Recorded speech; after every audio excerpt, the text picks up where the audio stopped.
भगवते वासुदेवाय।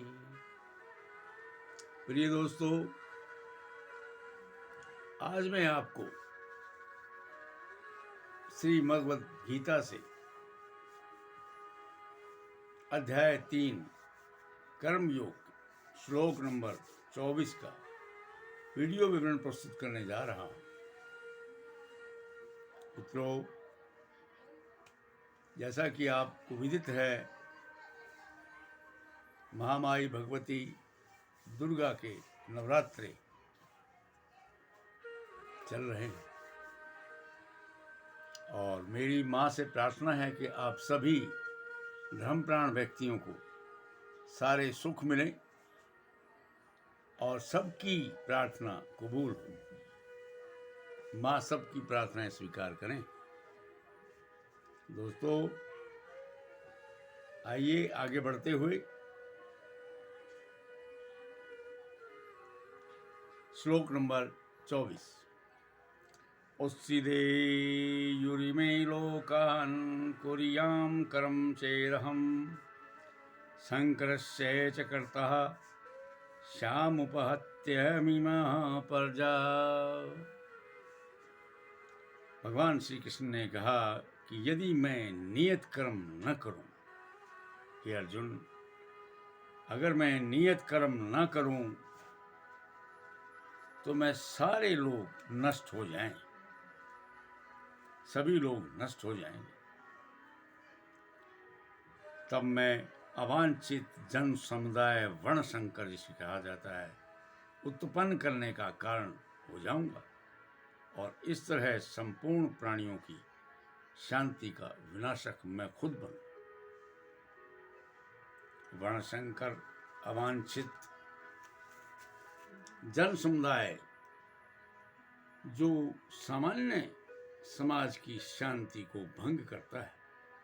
इस सामाजिक अशांति को रोकने के लिए अनेक विधि विधान हैं, जिनके द्वारा स्वयं जनता आध्यात्मिक प्रगति के लिए शांत और सुव्यवस्थित हो जाती है।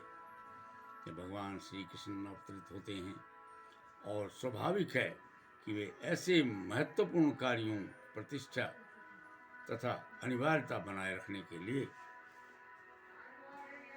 विधि विधानों के अनुसार आचरण करते हैं। यह उत्तरदायित्व तो उन्हीं का है। अतः जब भी विधि विधानों का अनावरण होगा तो भगवान स्वयं समाज को सुधारने के लिए अवतरित होंगे।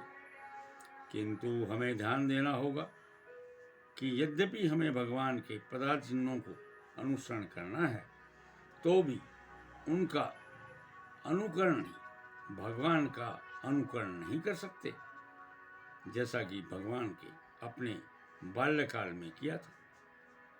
ऐसा कर पाना किसी मनुष्य के लिए संभव नहीं। हमें उपदेशों का पालन करना चाहिए, किंतु किसी भी समय हमें उनका अनुकरण नहीं करना चाहिए। पालन करने और अनुकरण करने में काफी अंतर है। भगवान श्री कृष्ण की बाल लीलाओं का अनुकरण एक आम मनुष्य, सादा मनुष्य नहीं कर सकता। अतः पालन करिए, अनुकरण न करें। मनुष्य को भगवान तथा उनके द्वारा शांति प्रद सेवकों के उपदेशों का मात्र पालन करना चाहिए। उनके उपदेश हमारे लिए अच्छे हैं और कोई भी बुद्धिमान पुरुष बताई गई विधि से उनको कार्यान्वित करेगा। फिर भी मनुष्य को सावधान रहना चाहिए कि उनके कार्यों का अनुकरण न करें।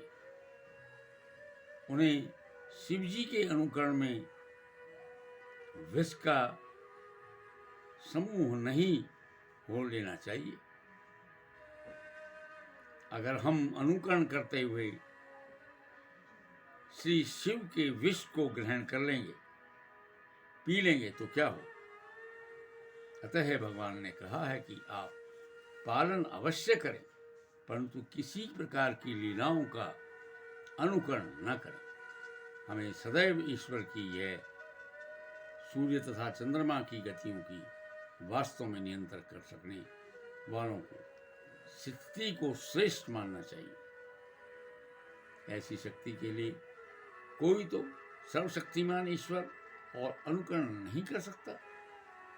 शिव जी ने सागर तक के विष को पान कर लिया, किंतु यदि कोई सामान्य व्यक्ति विप्र की एक बूंद भी पीने का यत्न करेगा तो वह मर जाएगा। चाहे वो विप्र हो, साधारण मनुष्य हो, भक्त हो, अत्यंत शालीन हो, अत्यंत पढ़ा लिखा हो, कोई भी हो, अगर वह अनुकरण करते हुए विष ग्रहण करेगा तो उसकी मृत्यु निश्चित है।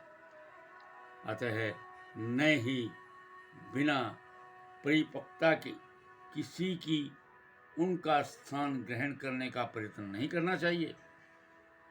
ऐसे अनेक ईश्वर के अवतार हैं जिनमें भगवान की शक्ति नहीं होती। दोस्तों, इस प्रकार मैंने आपको श्लोक नंबर 24 का विवरण व्याख्यान वीडियो द्वारा भेजा है। दोस्तों, इस तरह से आपकी सेवा में लगे हुए मुझे बड़ी प्रसन्नता होती। मित्रों से प्रार्थना है कि चैनल को सब्सक्राइब करें और अपने दोस्तों को प्रेषित करें। धन्यवाद। जय हिंद, जय भारत।